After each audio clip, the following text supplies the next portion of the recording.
Hello, hello. This is Patty Joe picking up with another. Hopefully, we'll get through another one of these witnesses that Darrell is dragging through this process. Let's see, we stopped at the mid morning break, so I think this only goes 15 minutes, so it should be right around here. Oh, look at his dumb face. I can't.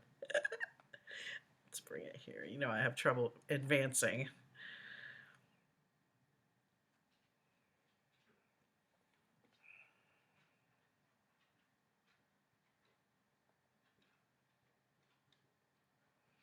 Okay, let's see. Your objection is noted for the record. I addressed that yesterday. Okay, let's go back and see what his objection is. See if his objection is something to do with subject matter jurisdiction, which she clearly covers, even though she doesn't have to, and puts something on the record and gives it to him. And then he cherry picks his way like it didn't happen because it wasn't the answer that he wanted, just like a petulant child. You may be seated. There's no history on them because they're all blacked out. But when I click on that, it'll take me to the amendment. But the Wisconsin one is for 1975 is 200 pages long, and I've been digging through it. Yeah, okay. All right, welcome back, everyone. We'll have the jury brought out, and the state may call its next witness when the jury is out here. Go ahead.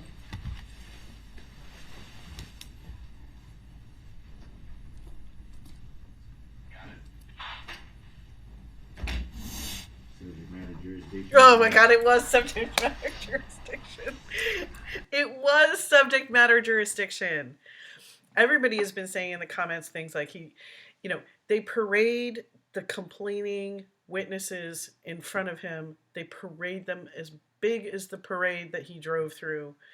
And he insists that they're not the complaining party. They are the complaining party. In fact, the complaining party includes the whole of the people of Wisconsin. The people of Wisconsin have agreed, maybe not unanimously, but to the laws. They certainly unanimously agreed to the law that murder is illegal, okay? So that running over people and leaving the scene is illegal. I'm pretty sure that was a clean sweep there. But he says none of the complaining parties are there. They're all there. They're all around you. All right.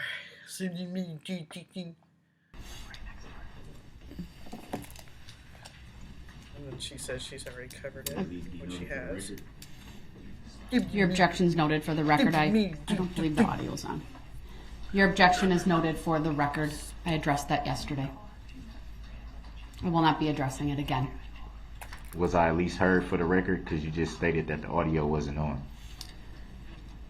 I heard it. Did the record hear it? Oh my Yes. God. Did the record hear it? So they heard me say subject matter jurisdiction hasn't been verified or proved yet? All right. Did the record hear it? What's he doing under that mask?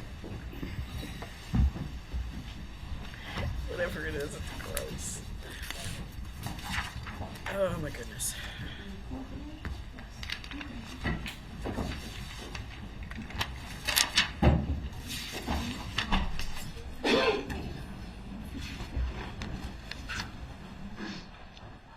She's not paying enough attention to him, and he's getting upset. Thank you, everyone. Please be seated. And the state may call its next witness. State calls Officer Bryce Skolton. All right, Officer Skolton, if you would please make your way to the witness stand. When you get there, please remain standing. Raise your right hand. My clerk, Teresa, who's on my left, will swear you in.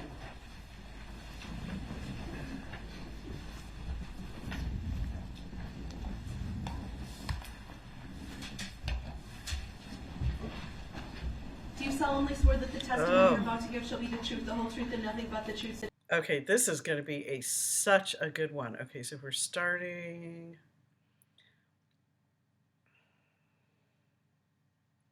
We're starting at 2:30.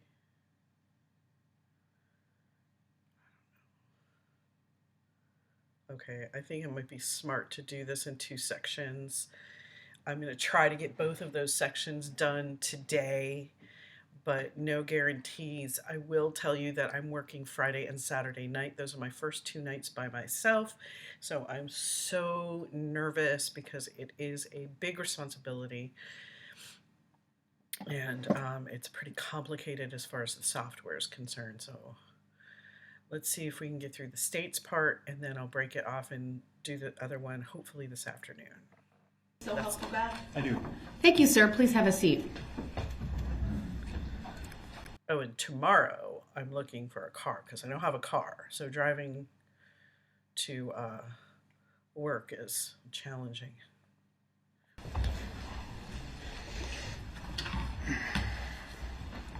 The first thing I will ask you to do is to state your first and last names for the record and spell each.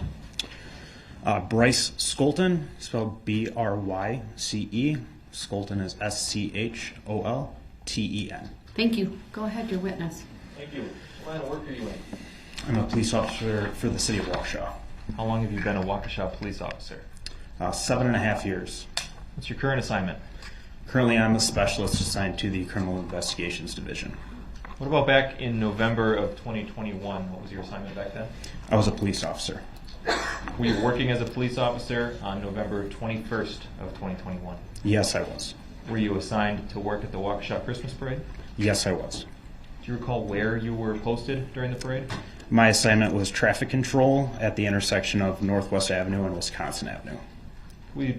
So I think we all know who he is. He is the officer at the other end of the parade, at the end of the parade where it would be stopping, where Darrell is going to go out. I think we all know what happened there. So this should be very interesting and probably a large reason why he's on the stand for so long.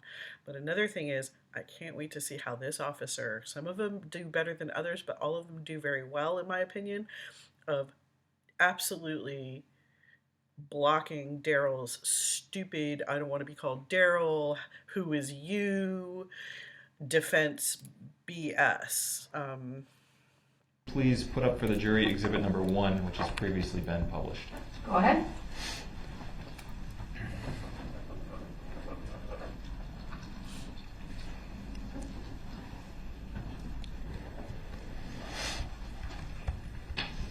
Could you circle for us the intersection where you were posted on Yes. this map? Actually, it's a touch. Use your finger. Just use your finger. I may want to take that away. Thank you. Okay, so you've circled the intersection of West Main Street and Wisconsin Avenue, correct? Correct. What does the purple line on that map depict? The purple line is the parade route for the Christmas parade.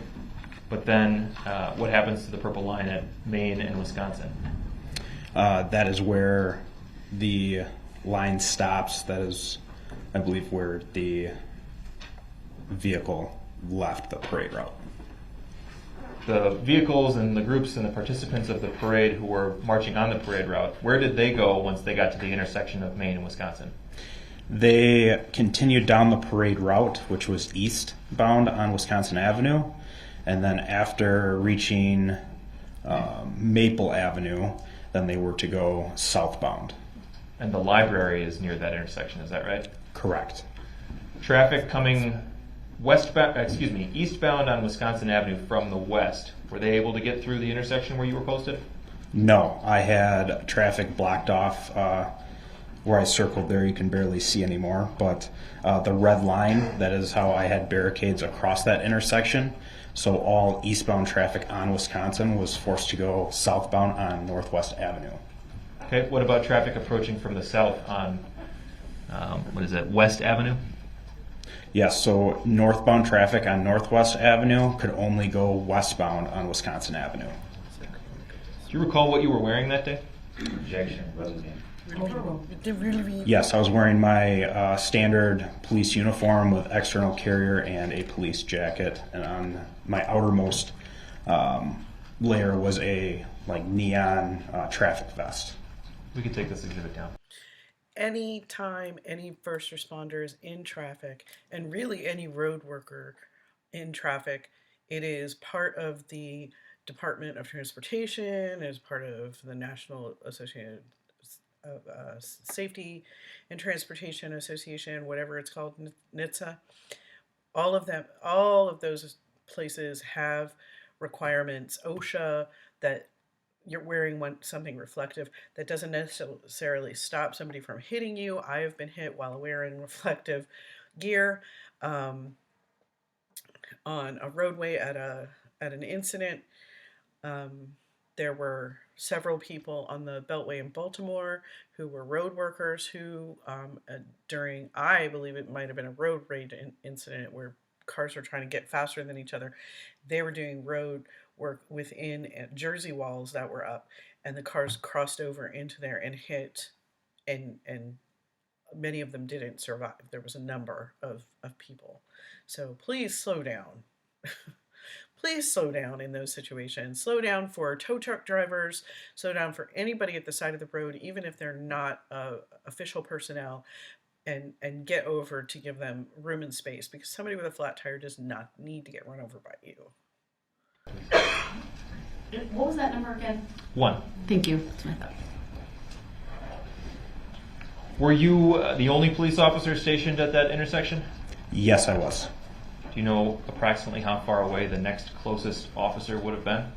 I believe the next closest officer was approximately 2 blocks away.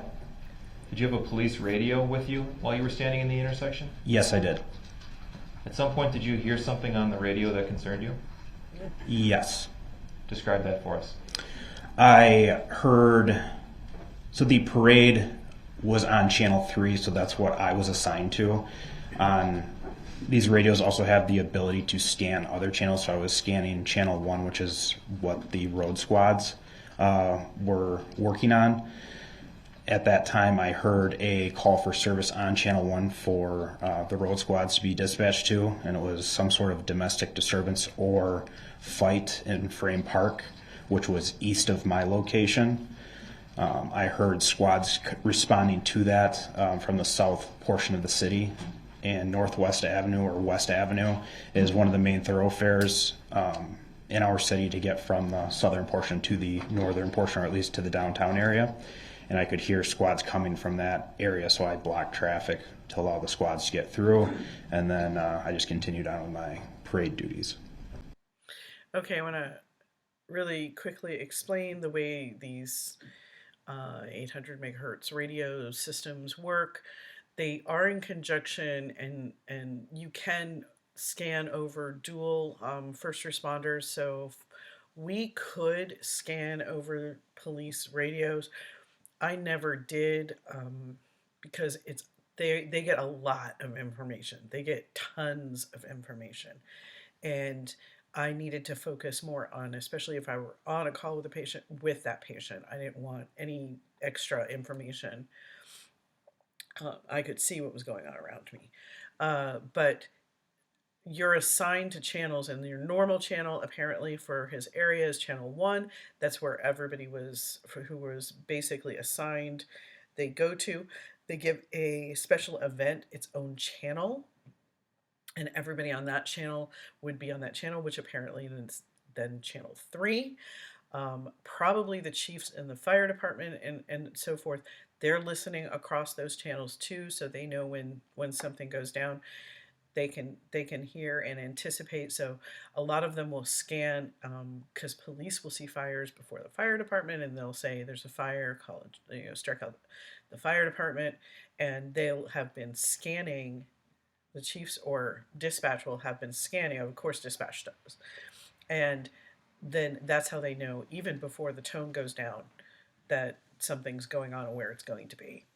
But yes, we can all hear each other, and it's all one big happy phone system family. What happened next? After that, approximately a minute or so later, I believe I started hearing radio traffic on both Channel 3 and Channel 1. I believe either a reserve officer or a community service officer on Channel 3 requested an ambulance somewhere on the eastern portion of the parade route. I remember it was sort of towards the beginning of the parade. They were asking for an ambulance because someone had been hit. Then what happened? I believed that it was something stemming from the domestic or the fight, because during that fight someone had fled on scene and someone had been flagged down who had reported this incident. So I believed that the hit was something to do with the physical altercation that had happened. Moments later, this was all sort of spun out of control very quickly. Radio traffic became more and more difficult as Channel 1 and Channel 3, so as officers on the road and officers and community service officers and reserve officers were working the parade, everyone was starting to get on the radio, and more people started calling for ambulances. And then I could tell as people were calling for them, it was moving westbound on the parade route. This guy is smart. He is super smart. He is at the end of this. He can tell this is an avalanche coming straight to him. You can tell he's listening. He's on point. He's listening to multiple channels, which I'm not. I think that's way above my station. So this guy is smart, and they were lucky to have stationed him where they did, and that was probably very strategic on their part. What did you do as a result of hearing that information on the radio? It was tough to piece all together. I didn't know exactly what was going on. I knew something was happening, but I didn't know exactly what. I have a collar mic, so my microphone was approximately right about here on my chest. I don't have an earpiece. That's just what I use.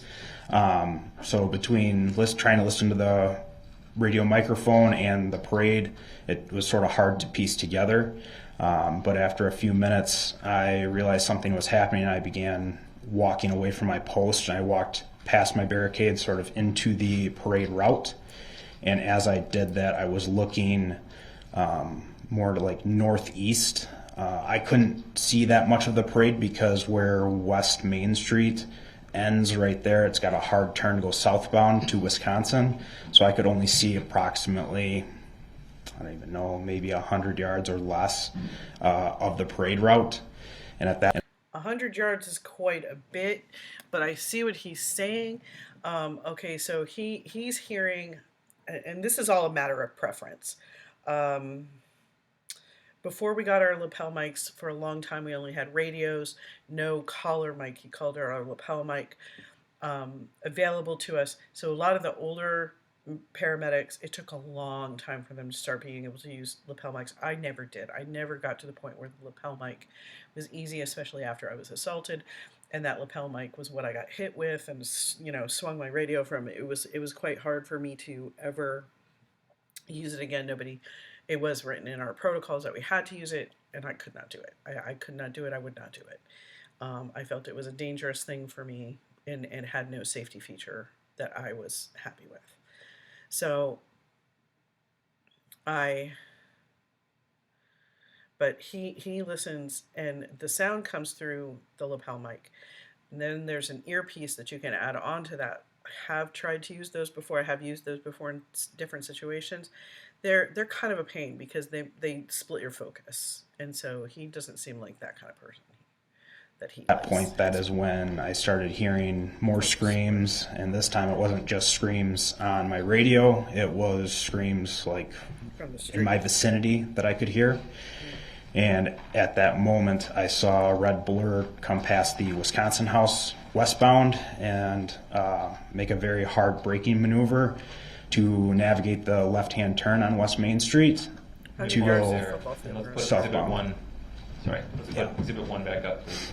As you're putting Exhibit 1 back up, I just want to make a record of the hand gesture he made previously when testifying about, I believe it was his radio microphone. He used his right hand, I would say about heart height, to indicate his, I believe he called it a lapel mic or something to do with his radio and where he would hear from. Go ahead. Objection. I don't think he said lapel. I think he referred to the microphone just being here and not using the earpiece. That's just your objection is noted. The state can seek clarification, but the fact I did my best to describe the And you action were of correct. the Lapel and officer collar on might the be stand. the same Go thing. ahead. Thank you. Can we actually zoom in on the bottom left corner of this map?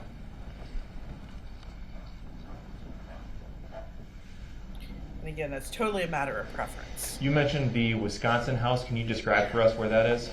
The Wisconsin house is actually this building right here that is tan. It's the farthest building right before, I guess on the left portion. You just put a little dot there.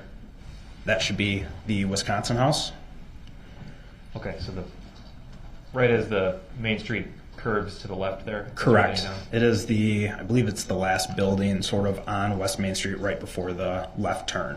So if you were standing in the intersection of Wisconsin and Main, the Wisconsin house is the building that would obstruct your view further east up Main Street? Correct. There's a parking lot to the left as you look at the screen, and the vehicle's parked there, so I can't even see pretty much anything in front of the Wisconsin house on Main Street from my location. We can take that back down, please. What happened as the red blur rounded the corner? I realized what was happening at that point.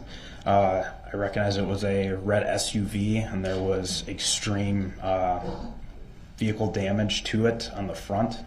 The hood was smashed up towards the windshield, the front portion, the front bumpers, the fenders, everything was, it was extreme vehicle damage.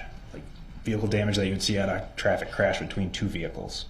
At that point, between all the screaming, I heard everyone calling for ambulances and help, and then realizing people hit, I knew it was now people hit by a vehicle, and I knew that those initial requests were so far eastbound on the parade, and now I'm at towards the end of the parade, or at least the end of the portion of Main Street.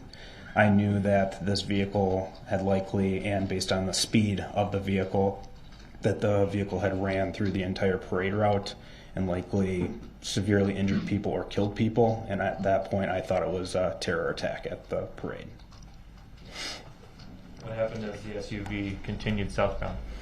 As the vehicle navigated its turn to go southbound, it accelerated towards me. That is when I knew I had to use deadly force to stop the threat.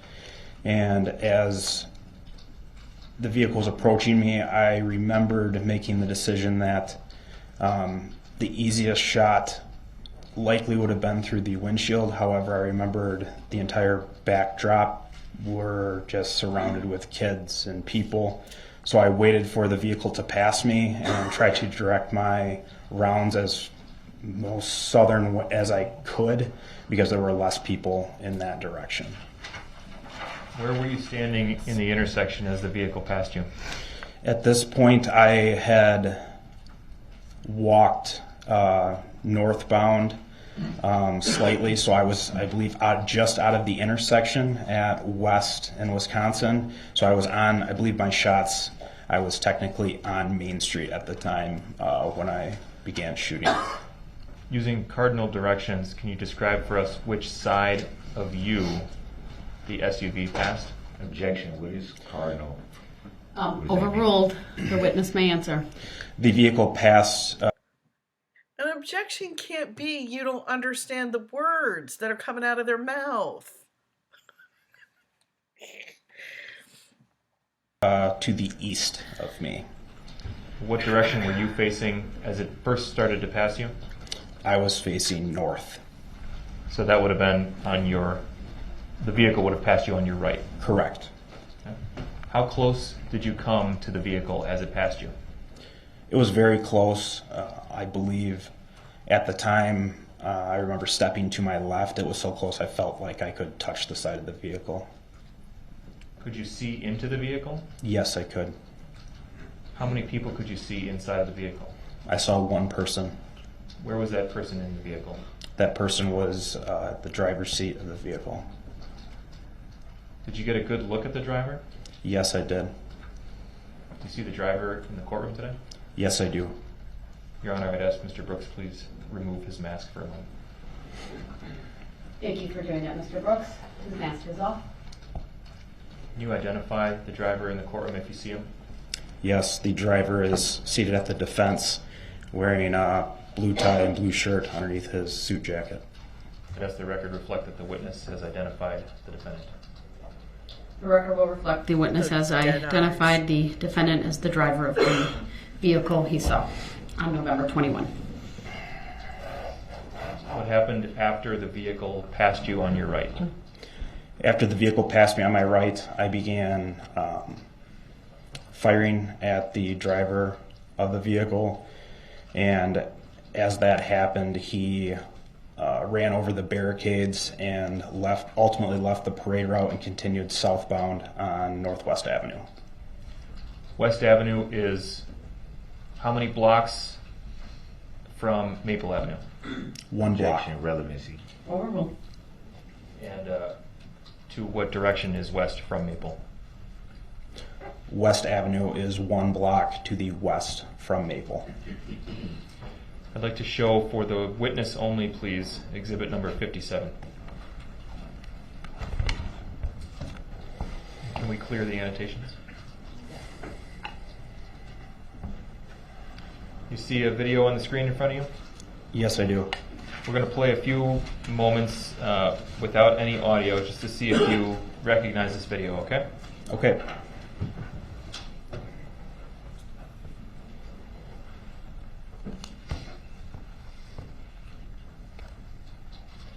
We've played 7 seconds for you. Do you recognize this video? Yes, I do. What does it show?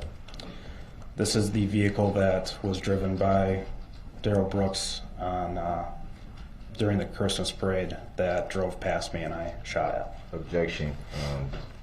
I don't consent to her being called that name, or nor do I identify it. I'm hearing third party. You know what? Nobody said you. He said Darrell Brooks. You know, if you're not identifying, why are you even answering? Liar. Objection is noted. It's overruled. The witness has previously identified you. One Go ahead. stated for the record. You may ask your next question. Does this video accurately depict the scene as you saw it that day? Yes, it does. Move exhibit 57 into evidence and request permission to publish. Exhibit 57 is received by the court and permission to publish is granted. This is a 19-second video. I'll wait for the bailiff to signal that the jury has it.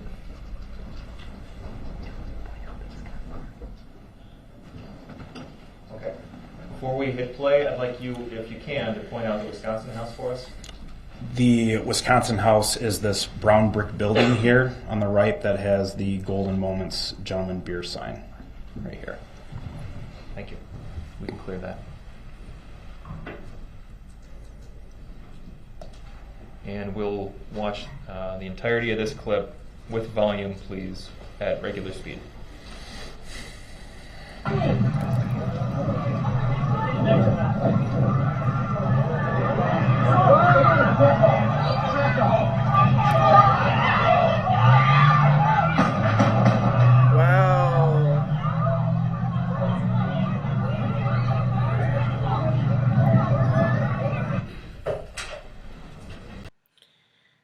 Okay, so did we all hear the 3 shots?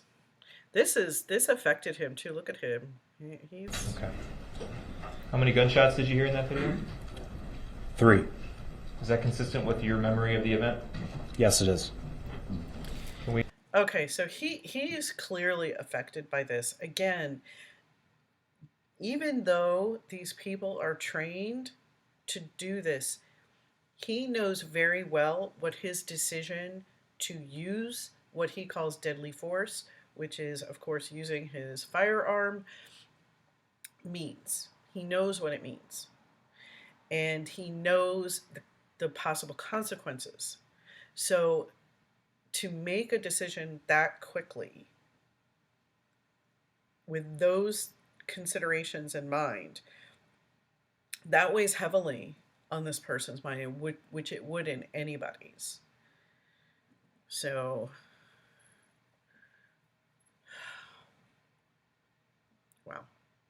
We pull that back up. at about the 10-second mark, please. Do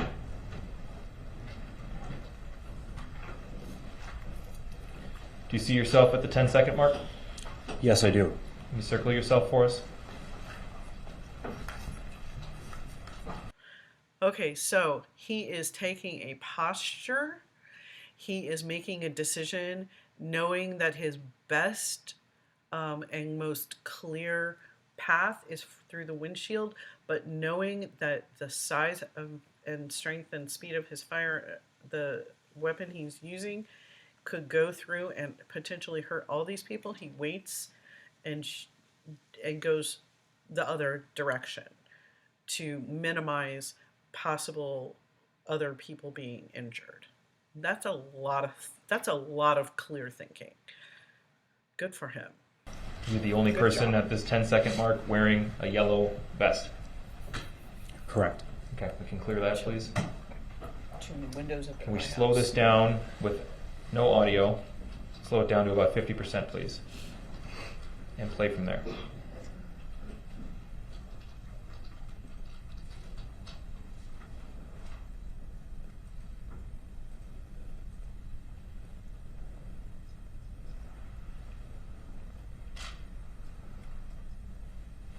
And we can pause it. We've stopped at 16 seconds.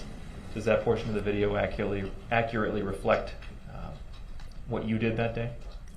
That is correct. Okay. I'd like to show for the witness only, please, exhibit number 170. Go ahead.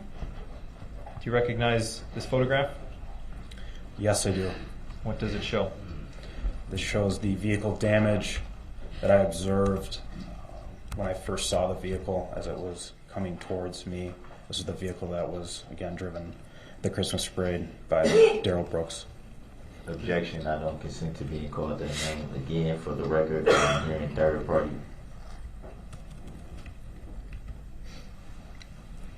The For the objection, record. Yeah, it's on the record. Does this appear to be a screenshot from the video we just watched, exhibit 57?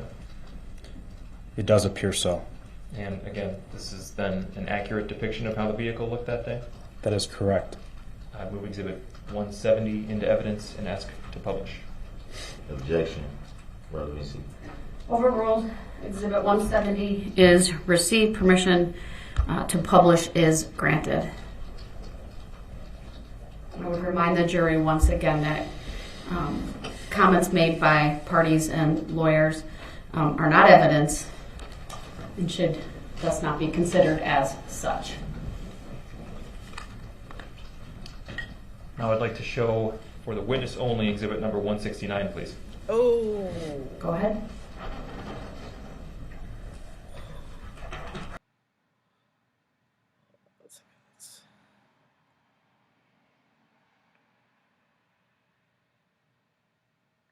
I don't know if we can get that. Do you recognize this photograph? Yes, I do. What is it? This is that same vehicle. It appears to be just moments after that first picture we just were shown. Does this appear to be a screenshot from the video in exhibit 57? Yes, it does. Is this an accurate depiction of how the vehicle and the driver looked to you that day? Yes. Move exhibit 169 into evidence and ask to publish. Exhibit Objection. 169 is received. Permission to publish is granted. Objection. Noted. Overruled.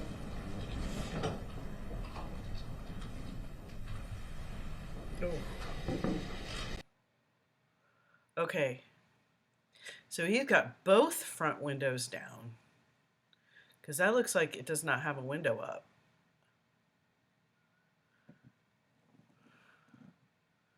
The damage to the front, the damage to the side. His ridiculous posture. Like,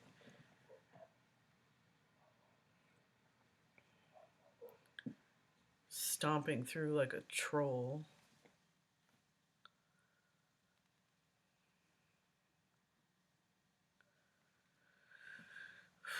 Amazing.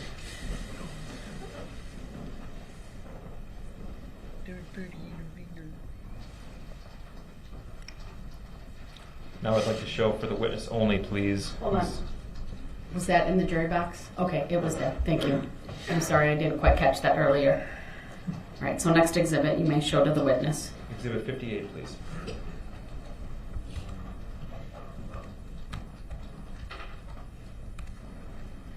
We're going to play a few seconds of this, give you a chance to see if you recognize it, okay? Okay.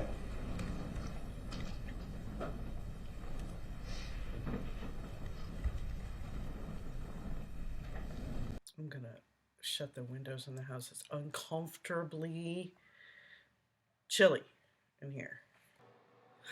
Okay, thank you very much. I'm so sorry for the pause. I only keep my house at 61 degrees because I can't, frankly, afford anything else, but that was too cold. Okay. We've played 7 seconds. Do you recognize this video? Yes, I do. What does it show? It shows pretty much what the last video showed, just from a different point of view from that same intersection. Is this an accurate video depicting the events as you saw them Sorry. on November 21st? Yes, it does. I'll move Exhibit 58 into evidence and ask to publish with the caveat about the comments on the right side of the screen, please. Objection. Exhibit 58 is received. Permission to publish is granted. The jury will disregard the comments that are on the right side of the exhibit. Those are not to be considered as evidence. This is a 15-second clip. We'll play it once at regular speed with audio, please.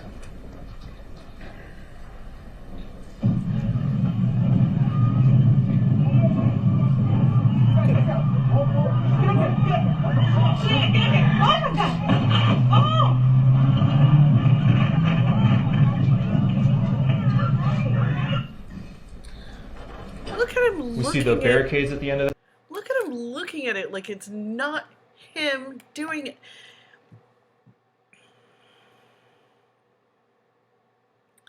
I just can't believe he could look at it and be so blank. He knows what he did. He knows.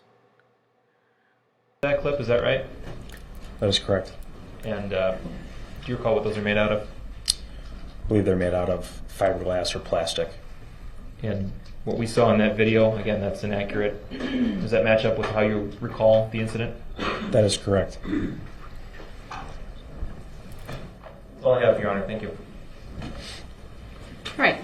Any questions for this witness, sir? I do. All right, I am gonna go ahead and break this off and do this in 2 parts, but I'm gonna try to do the other one right now so that I can get that one up pretty quickly. I appreciate all of you. Like, subscribe, and share if you wish, and have a great day.